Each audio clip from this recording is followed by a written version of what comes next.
Race number 7 of the NASCAR Cup Series season is complete, which brought us to Martinsville Speedway, the OG racetrack. This little 1 mile paperclip shaped speedway has been here since day one and has been known to have a reputation for bent fenders and hurt feelings. In addition to the on-track action, this speedway is famous for two other things. On the back stretch are some train tracks belonging to Norfolk Southern. Trains sometimes pass through during the race. In fact, on Saturday, we had one pass through. This place is also famous for its hot dog, and a famous hot dog stand that's still standing in the infield. This weekend is guaranteed to have a lot of customers, both on the racetrack and off the racetrack. Speaking of on the racetrack, who's racing this weekend? Well, on Friday, we have the Whelen Modified Series race. On Saturday, we have the NASCAR O'Reilly Auto Parts Series race, the NFPA 250, and on Sunday, we had the Cookout 400. Alongside those three series, we also have the ARCA Menard Series East having their season start at Hickory Motor Speedway, another OG NASCAR track. Unfortunately, the modified race got postponed from Friday to Saturday because of rain. Unfortunately, they scheduled it at the same time as the ARCA Menard Series East race. So having to choose between the two, I opted to watch the ARCA East race. So unfortunately, that means no coverage for the modified cars. That rain on Friday also affected the O'Reilly Auto Parts Series race. Practice and qualifying for them got rained out, and as a result, Justin Allgaier is your pole sitter.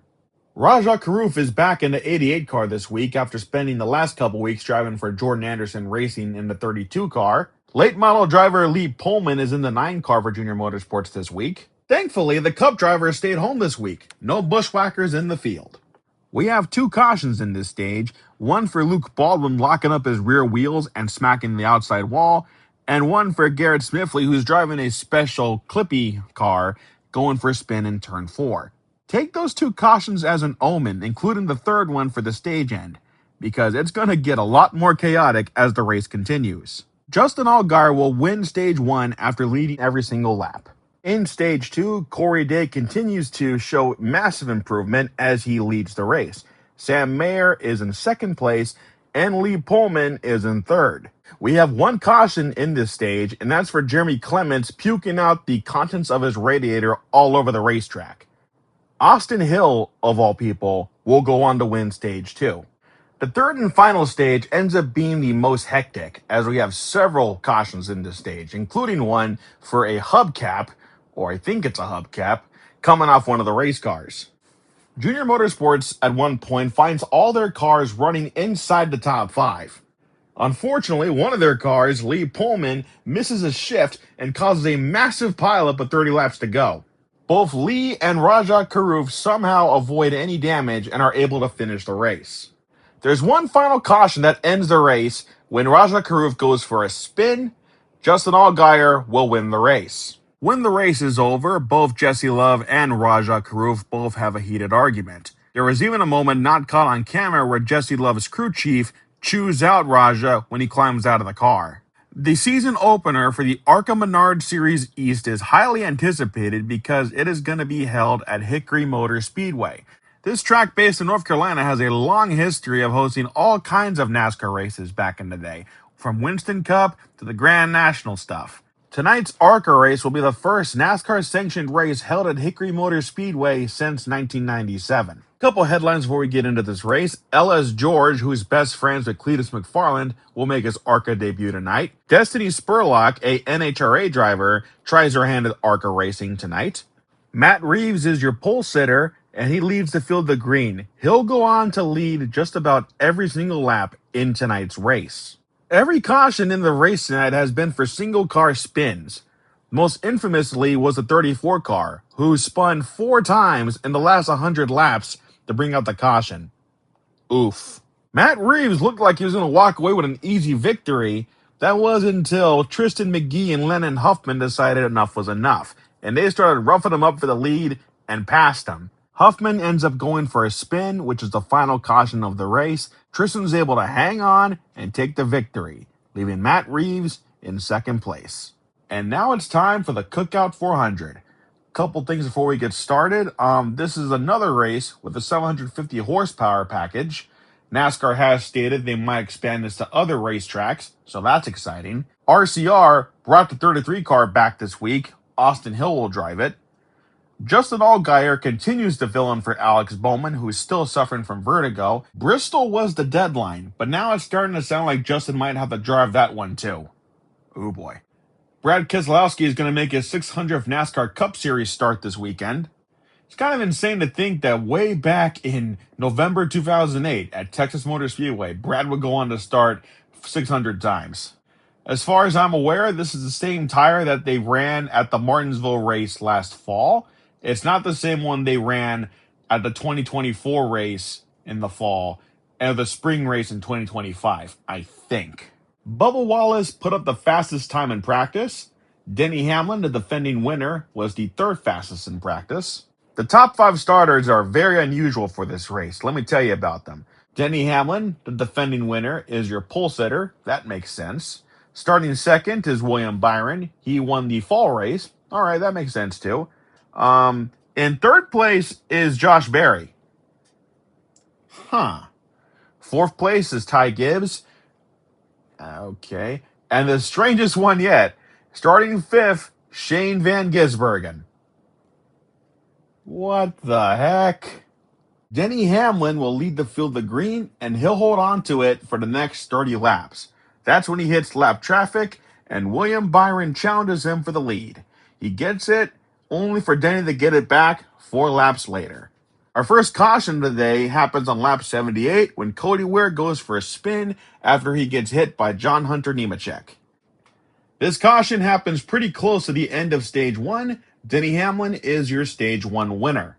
During the caution period, Kyle Busch accidentally launches an uncontrolled tire onto pit road from his pit box.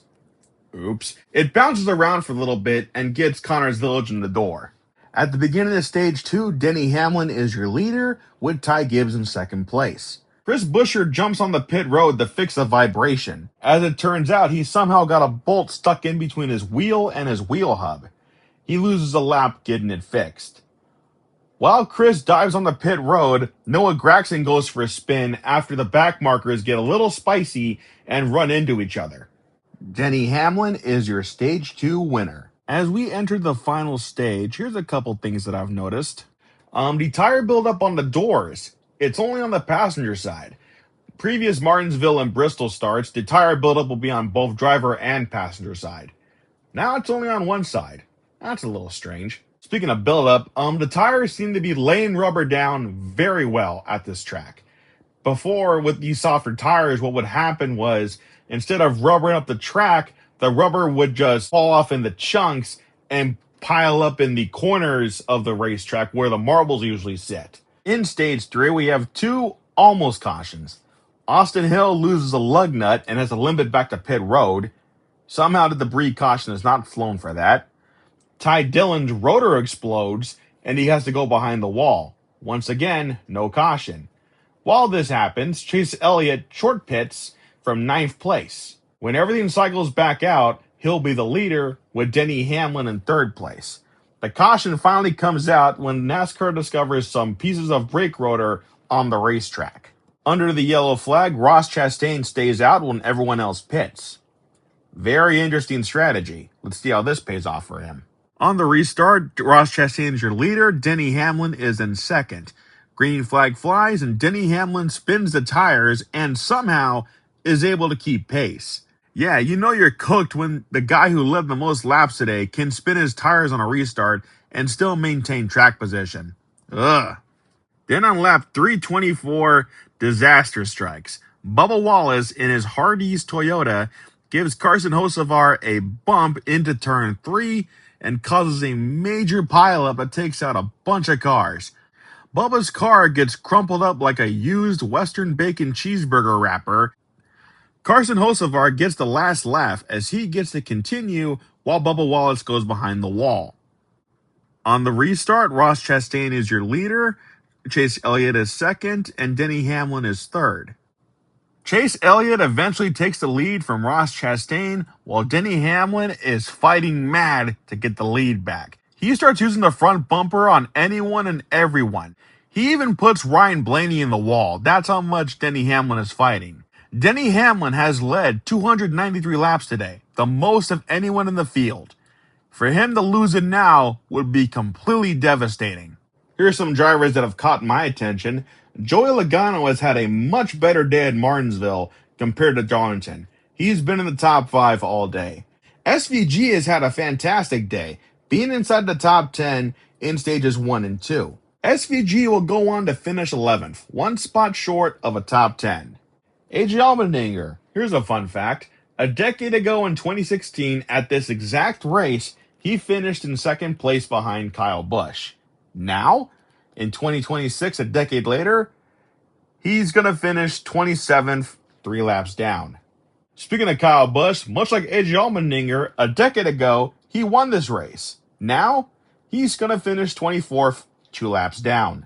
Joe Gibbs Racing has had a banner day at Martinsville, obviously, with Denny Hamlin leading most, if not all, the laps, Ty Gibbs in second place, and Christopher Bell running in and out of the top 10 most of today. Chase Briscoe, on the other hand, has had a very poor day, running mostly top 30 and running a lap down several times today. Thankfully, he's able to rebound, finish on the lead lap in 14th place. White flag is out, final lap here at Martinsville. Denny Hamlin led a race-high 293 laps, but unfortunately, it's not going to be enough, as Chase Elliott's crew did a gamble, and it's going to pay off big for him. Coming off turn 4 for the final time, Chase Elliott will win the Cookout 400. This is Chase Elliott's second win at Martinsville and the 22nd of his career. Second place is Denny Hamlin, who, after leading the most laps today and was on track to win, has to settle for second. In third place is Joey Logano, who rebounded from his terrible week at Darlington to get a top 5 finish at Martinsville. In fourth place is Ty Gibbs, who has been very strong on short tracks, and he continues those strong runs today. In fifth place is William Byron, who won the fall race at Martinsville and won the spring race at Martinsville several times. In sixth place is Ryan Blaney, who has been very good at the fall Martinsville race, not so much the spring race. In seventh place is Christopher Bell, who won the fall Martinsville race in 2022. In eighth place is Austin Cindric. Ninth place is Kyle Larson, who has won at Martinsville many times. And rounding out the top 10 is Josh Berry. If I were to give this race a rating, I'd give it a C. Next-gen short track racing is mediocre at best and just okay at worst. And this is kind of leaning towards mediocre.